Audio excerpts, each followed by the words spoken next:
A scam warning this morning from the FBI about thieves targeting people here in our area, trying to trick you into paying them money. Amanda Warford-Vidal, a spokesperson for the FBI's Jacksonville office, is joining us live via Zoom this morning to explain more about how this works. Good morning.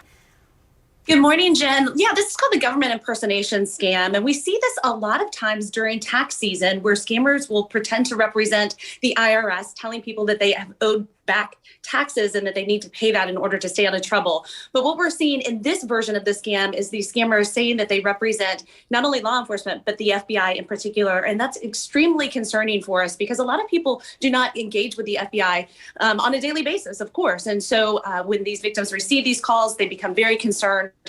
These scammers will, again, pose as FBI agents. They will tell their potential victims that charges have been filed against them and that they need to pay a fee or a court cost in order to get out of trouble. And of course, then they threaten to confiscate the victim's property, freeze their bank accounts, and even potentially arrest them if they do not make immediate payment. And that's very concerning to us. You know, it's interesting because I just reported through the I-team on a similar scam involving jury duty just this week, talking to two people who nearly fell for it. These are younger people. They're educated. They're not elderly. They're not the people that you think who might fall for something like this. That said, what many people don't realize is they've learned with their cell phones when they're getting a call, maybe not to answer a number that they don't recognize. But the reality is these scammers are very clever. They have high-tech, equipment that they use, and they do something called spoofing. Would you explain what that is? Absolutely. Spoofing is when you can get a hold of technology that allows you to change what the phone number looks like on the other end. So a potential victim of a scam will look at their caller ID and it will look like the legitimate phone number of an agency. So for instance, in this scam, when the scammers are calling the victims, it says 248-7000. That's the actual FBI number. People answer that call, think that they're speaking to the FBI, but they actually are not because those criminals are using that technology. And you're right, they're targeting anyone out there who is basically a law-abiding citizen and is paying their taxes, does not want to get in trouble. So all ages, all demographics, no one is immune from this type of scam. Would you explain the red flags? And let's point out that these are red flags that involve not just this scam, but all the others, because there's 3 or 4 things that always these perpetrators are doing.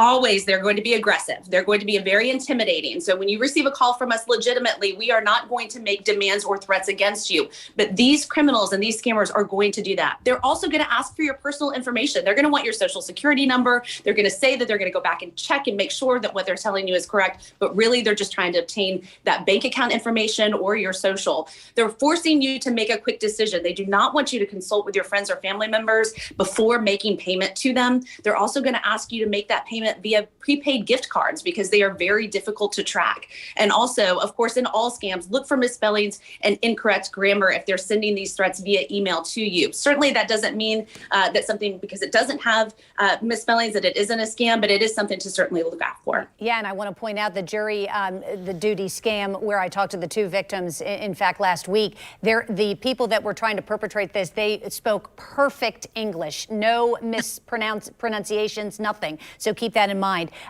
Amanda, would you remind our viewers who are not familiar maybe with the way the FBI works and if the FBI wants to interview someone or talk to someone, how they work, what is legitimate and what is not?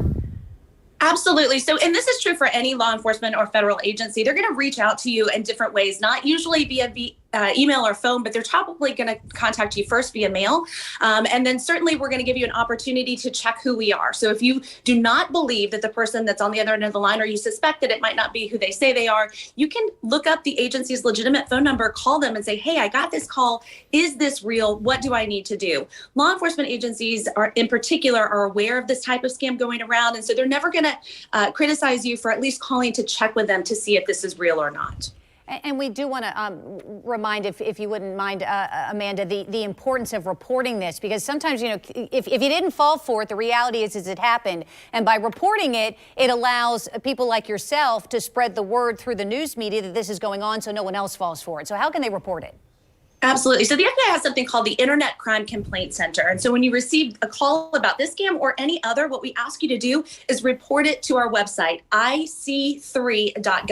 And what that allows us to do at the FBI is track these scams as they move across the country. It's amazing to see how these scammers will actually just go area code to area code or zip code to zip code. And we can take that information and then be proactive for communities like we're doing today and let you know that these scams are happening and hopefully help people avoid becoming victim of these scams. So again, please report it to the FBI's Internet Crime Complaint Center. And if you have lost money, we suggest that you also file a report with your local law enforcement agency, as well as reach out to the Federal Trade Commission. They have some great resources on their website, identitytheft.gov, and that will help you take steps to protect yourself in the future.